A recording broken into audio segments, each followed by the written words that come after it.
Bom dia, sexto ano! Sejam bem-vindos a mais uma aula de eletivas. Estamos aqui para continuar o nosso tema sobre um novo amanhecer. Eu sou o professor Anderson e não estou sozinho aqui, eu estou com a professora Maria Fernanda. Bom dia, sexto ano. Sejam bem-vindíssimos. A aula hoje está deliciosa. Vamos juntos. Então, como já dito aí, o nosso tema é um novo amanhecer. E qual que é o objetivo dessa aula? Potencialização sobre o tratamento que damos aos demais seres que habitam o nosso planeta. Um exemplo aí é o gatinho. E quais são as habilidades e competências? Empatia. Cidadania. E colaboração. Isso mesmo, e agora o objetivo da eletiva em geral. Nessa eletiva, vamos tratar de 3 importantes objetivos. Primeiro é compreender as mudanças que estão ocorrendo em nosso mundo. Depois, refletir sobre quais ações podemos realizar para frear essas mudanças. Tudo isso para uma pergunta super simples, super básica e bem fácil de ser respondida. Como poderemos escrever um futuro sustentável? Super fácil, professora. Super fácil. Vamos embora pensar juntos, então, né? E agora, vamos começar com uma história. Então, estamos no começo do século XX e, mais precisamente, na Alemanha, no estábulo de um rapazinho chamado von Ostern. E ele tem uma notícia muito importante para dar para a gente, que é: o meu cavalo sabe contar. Quê? Sim, o cavalo chamado Hans ficou conhecido como Hans o Esperto, porque ele tinha uma habilidade que às vezes nem a gente tem muito bem, que é saber fazer operações aritméticas. Mas será que isso aí não era história de pescador, não? Vamos ver, vamos descobrir isso daí. Por quê? Porque o von Ostern, vamos ver se vocês conseguem entender o que está acontecendo e tentar descobrir realmente o que aconteceu. O von Ostern perguntava para o cavalo: Hans, quanto é 10 mais 10? E o cavalo batia o casco no chão 20 vezes. Ah, isso é fácil. Se o dia 8 cair numa terça-feira, em qual dia vai cair a próxima sexta-feira?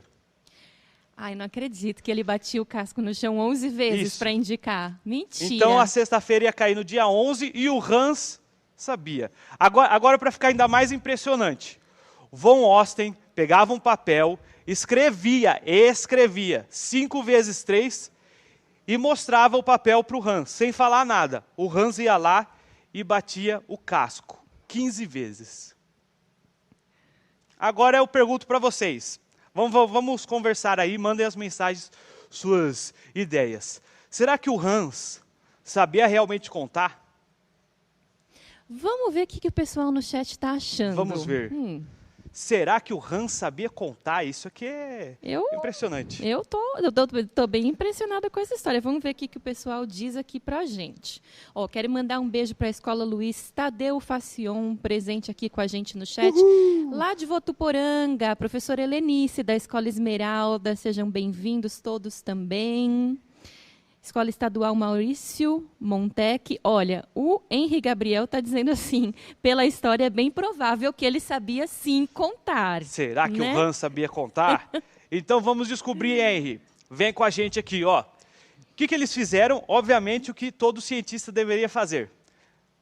Reuniram uma comissão de 13 cientistas e foram averiguar essa história aí, porque tem alguma coisa estranha aí. Esse cavalo é gênio mesmo?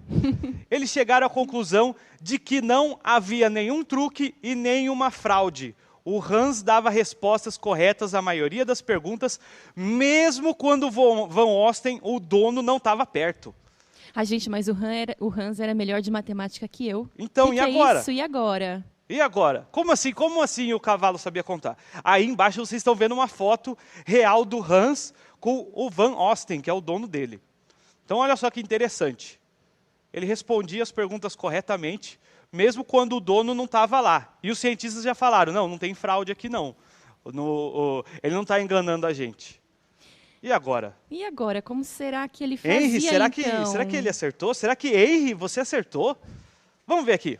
A verdade A verdade é complicada. O Hans, ele fazia uma coisa que eu não consigo fazer, que talvez a maioria de nós não consiga fazer tão bem. Ele lia a expressão corporal e facial dos seus interlocutores. Então, ele monitorava como estava a expressão facial e tal, e corporal das pessoas, quanto mais se aproximava da resposta. E quando ele chegava, por quê? Você está vendo o cavalo contando, você não vai ficar assim, ó. Você vai ficar assim. Aí quando começar a chegar perto da resposta, você vai fazer uma expressão de tipo, Ai, meu Deus, ele está quase chegando, lá, eu ele não está acertando. acredito. Quando ele sabia que o pessoal estava mais assim, ele parava porque ele sabia que ele tinha chegado na resposta. Eita. Pois é, quem iria imaginar, hein? Quem iria imaginar? Isso é interessante porque eu, pelo menos, não consigo fazer isso. Não sei se vocês aí conseguem fazer isso, mas eu não consigo. Então, vamos conversar de novo. Qual animal, depois do ser humano, você considera que seja o mais inteligente de todos? A gente já volta, 1 minuto. 1 minutinho, gente, já se vê.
Algumas pessoas estão aqui numa defesa de que é o cachorro. Por exemplo, a PEI lá de Santa Rita do Oeste, da professora Maioli e os alunos do 6º ano. Eles disseram assim, olha, sem dúvidas é cachorro. Um abraço para todos vocês. Cachorro foi o que mais apareceu. Né? Mas apareceram outros também. Olha, aqui teve o gato, teve golfinho, o polvo. Agora, teve algumas pessoas que trouxeram o meu animal favorito, porque eu realmente gosto muito da classe dos primatas e falaram o chimpanzé. É, isso mesmo. Nós temos também o elefante, mas eu tendo a acreditar no gato, sabe por quê? Porque eu tenho 3 gatos. Eu posso falar, eu sou o tutor deles, eu sou o dono deles.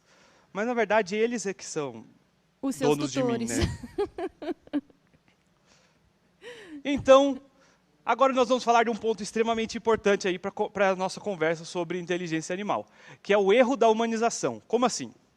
Essa história aí do Hans, ele demonstra como diversas vezes acabamos subestimando a inteligência dos animais quando a gente humaniza as suas habilidades, ou seja, quando a gente coloca características humanas nele. O cavalo, muito provavelmente, ele não sabia realmente contar. Porém, ele tinha uma habilidade que era essencial para as condições de vida dele. Reflita. Na matemática, Hans dificilmente seria um gênio. Mas, se um chinês me perguntasse em mandarim quanto é 5 vezes 5, eu dificilmente ia conseguir responder só lendo a linguagem corporal do chinês. Nenhum de nós conseguiria, Sim. né? Então, quando a gente humaniza os animais, quando a gente coloca características humanas nos animais, nós acabamos não percebendo a inteligência deles. Por quê? A gente tem que pensar como o animal, digamos assim. Então, os animais pensam? Essa é uma pergunta bem difícil de ser respondida, porque cada espécie está adaptada ao seu modo de vida. É aquele negócio, você não pode comparar... Deixa eu pegar um animal aqui. Porque o pato não é um animal muito inteligente, porque ele não consegue subir em árvore. Pega o papagaio, porque a professora Adriana disse que tem um papagaio que canta. Tem o papagaio. A gente vai falar de papagaio. A gente vai falar de papagaio legal. Ainda. Então, quer ver um exemplo? Vamos falar de abelha. Então, a abelha não precisa saber gravar um videoclipe. A abelha não precisa saber criar um microfone. mas elas são capazes de apontar exatamente qual direção está uma flor e sua qualidade às outras companheiras na colmeia por meio de sua dança. Então a abelha vai lá e dança, faz uma dança. Eu gostaria de saber, você consegue expressar, por exemplo, sua mãe pergunta para você, filho, filha, seu tio, seu avô, sei lá, alguém lá da sua casa pergunta para você, viu, onde está a toalha de banho? Aí você começa a fazer assim, ó. E o que é pior, a sua mãe entende E onde sua mãe tá. entender, fala assim, obrigado. Entendeu? Então, as abelhas conseguem fazer isso. Por quê? Porque está dentro das necessidades diárias dela. Então, tem uma experiência que o biólogo James Gould fez que é bastante interessante. Ele treinou algumas abelhas para encontrarem pólen em um barco que ficava na costa de um lago. E aí ele deixou essas abelhas retornarem para a colmeia e o que elas fizeram quando chegaram na colmeia? Fizeram a dança das abelhas e avisaram, ó, tem pólen ali, naquele lugar, naquele barco. Só que aí o que ele fez? Ele pegou esse barco e colocou ele no meio do lago. As abelhas foram? Acho que não. Não, por quê? Porque não tem flor no meio do lago. Então, as abelhas conhecem o ambiente delas. E isso tem a ver exatamente com a inteligência que elas precisam ter para sobreviver. Uma abelha não precisa gravar um videoclipe para ser abelha. Não precisa. Mas precisa saber onde tem flor. Isso. E agora vamos falar dos peixes. Por quê? Porque certamente você já assistiu um filme que tem uma peixinha lá que tem problemas de memória. Vocês conhecem esse filme, né? Então, essa personagem é baseada em uma ideia que existia há algum tempo de que os peixes têm memória de apenas 3 segundos. Será que é verdade isso daí? Ai, Será boa que o pessoal pergunta. acredita que isso aí seja verdade? Mas a gente tem como descobrir isso? Tem como descobrir. E foi o que o pesquisador Cullen Brown fez. Ele prendeu alguns peixes em um tanque e depois os treinou para descobrirem a saída. O que eles conseguiram, após a 5ª tentativa, descobriram ali como sair. 11 meses depois, ele repetiu a experiência e os peixes conseguiram escapar de primeira. Nossa, quase um ano depois eles mantiveram a Sim, memória. então, isso quer dizer, isso já desmonta toda aquela ideia de que o peixe tem 3 segundos de memória. Verdade. Sabe que, por muito tempo, essa ideia deles terem 3 segundos de memória teve a ver com o fato de que as pessoas colocavam os peixes em aquários minúsculos e como ele tem 3 segundos de memória, não tem problema ele ficar num lugar tão pequenininho. Claro, claro. Mas porque... a verdade é que ele não tem só 3 segundos de memória. Olha, que interessante.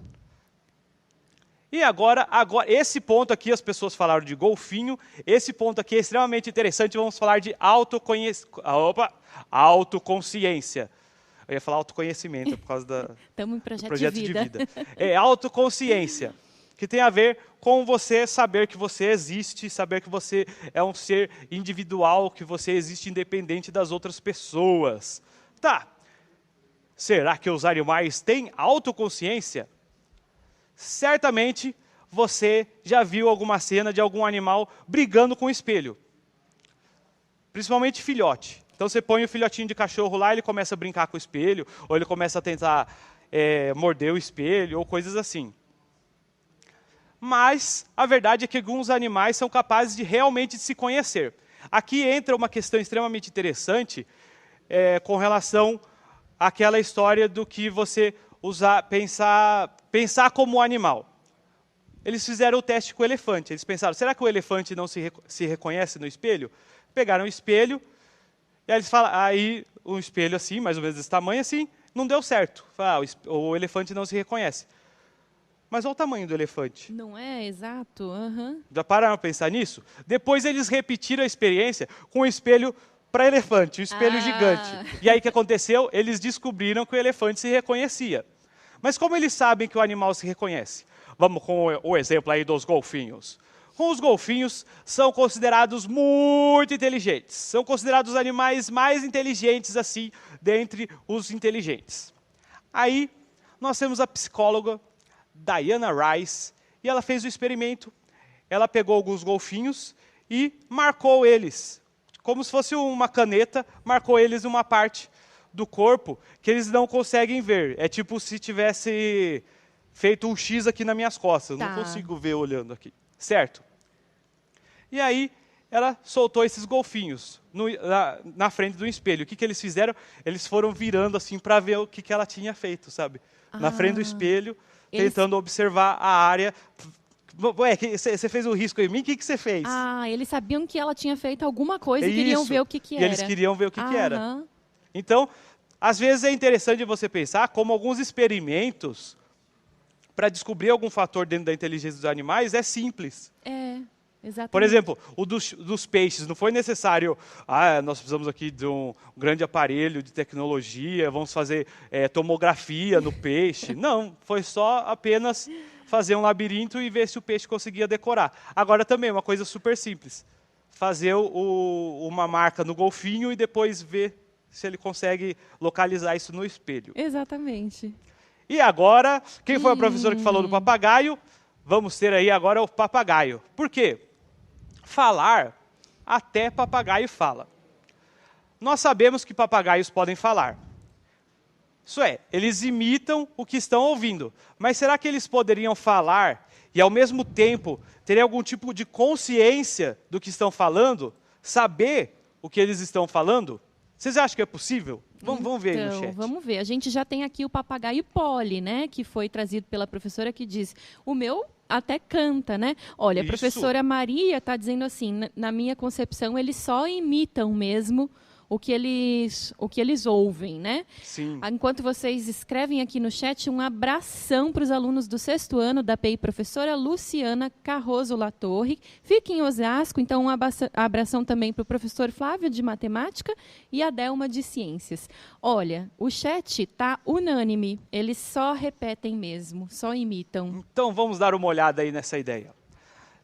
A pesquisadora Irene Pepperberg treinou o papagaio Alex para que ele fosse capaz de reconhecer números e cores, além de entender conceitos como maior ou menor. Então ele conseguia, ela mostrava assim um pedacinho de papel para ele, que cor que é essa? O papel era vermelho, ele respondia, vermelho. E aí, por exemplo, ela pegava um quadradinho grande e um quadradinho pequeno. Alex, qual desses dois aqui é maior?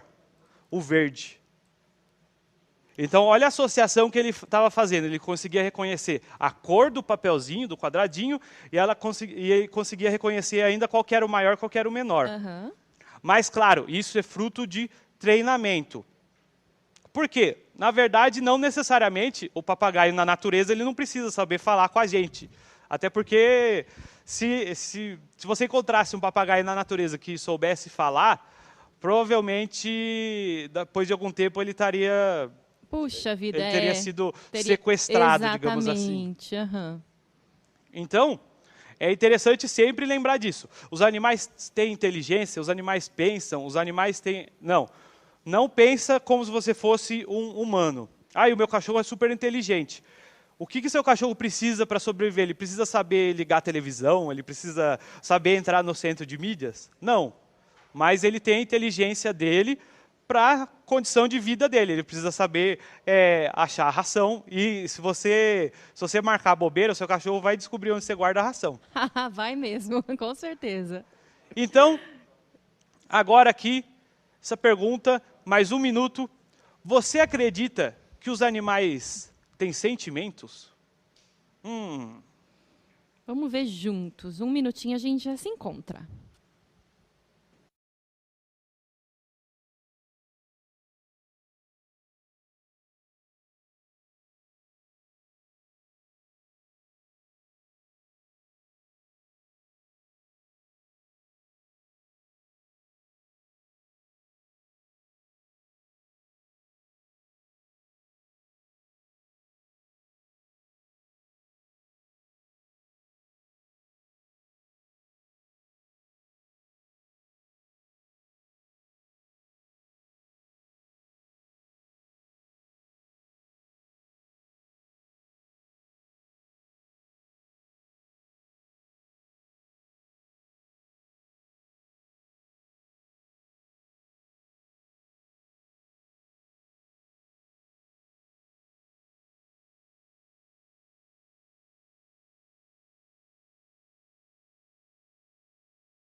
Temos uma...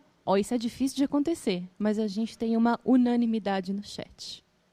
Todos no chat responderam que sim, os animais têm sentimentos. É muito interessante isso.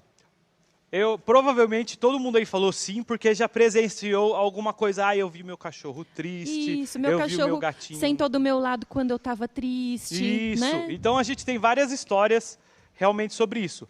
Mas agora eu vou falar sobre um animal que muitas vezes a gente não valoriza, digamos assim. Polvos. Polvos. Eu acredito que você já tenha pelo menos ouvido falar do documentário Meu Professor Polvo, certo? Tá. Saiu uma pesquisa recentemente, ainda está em fase de testes, ainda não foi totalmente averiguado isso, mas existe a possibilidade de que os polvos não sintam só dor física, mas também emocional. Os polvos. Os polvos. Quem diria? Então, já pensou, se o polvo sente dor emocional, será que os outros animais não sentem algumas coisas tipo medo, carinho? Vocês já viram vídeos, por exemplo, de cachorros que alguns dos cachorros amigos dele morreram e eles vão lá e ficam em volta do cachorro? Isso, como se tivesse assim fazendo o tipo de um velório tipo mesmo, velório. né? Uhum. Isso. Então, é claro que a gente não vai humanizar os animais, não estamos dizendo que ele estava realmente fazendo um velório. Mas dentro da concepção deles, eles ficaram tristes quando eles viram o amigo deles que tinha morrido. Isso acontece, por exemplo, com elefantes.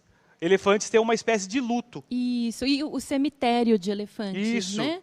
Às vezes eles caminham por lá e você percebe que eles reconheceram que esse aqui era um amigo meu, era meu esse aqui ancestral. fazia parte da... verdade. Uhum. Então, é muito interessante você pensar que os animais têm sim sentimentos, mas aí você não pode humanizar esses sentimentos. A gente está usando tudo aqui entre aspas. A alegria, o que é alegria para um cachorro?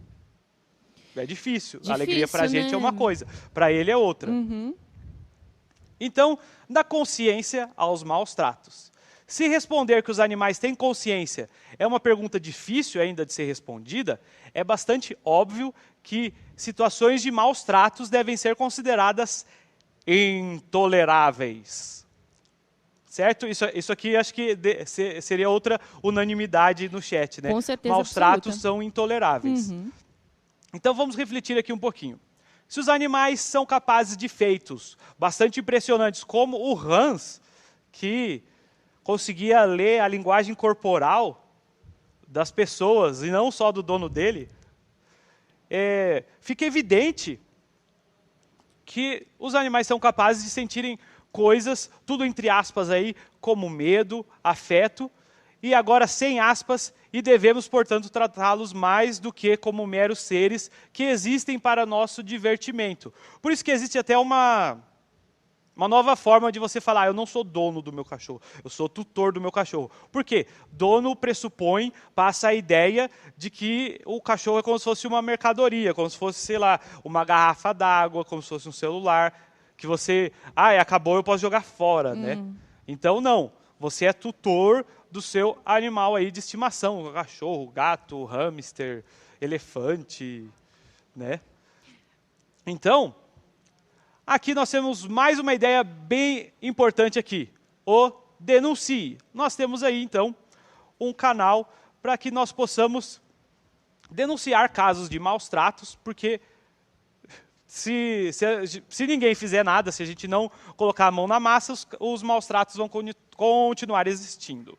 Então, recapitulando aí, nessa aula nós vimos que ainda não conseguimos responder com certeza que os animais pensam, mas estamos muito certos ao dizer que muitas espécies são capazes de sentir sentimentos aí, entre aspas, como alegria, tristeza e raiva. E não devemos tratar os outros animais como seres que existem apenas para o nosso entretenimento. Importante, não adianta estarmos de posse de tais informações se a gente não fizer nada. Não adianta a gente saber e não colocar em prática. E mão na massa! Você conhece alguma ONG que cuide de animais aí da sua região? Procure conhecer o seu trabalho e escolha uma pessoa para explicar aquilo que você aprendeu. E, finalmente, não esqueça de avaliar a nossa aula.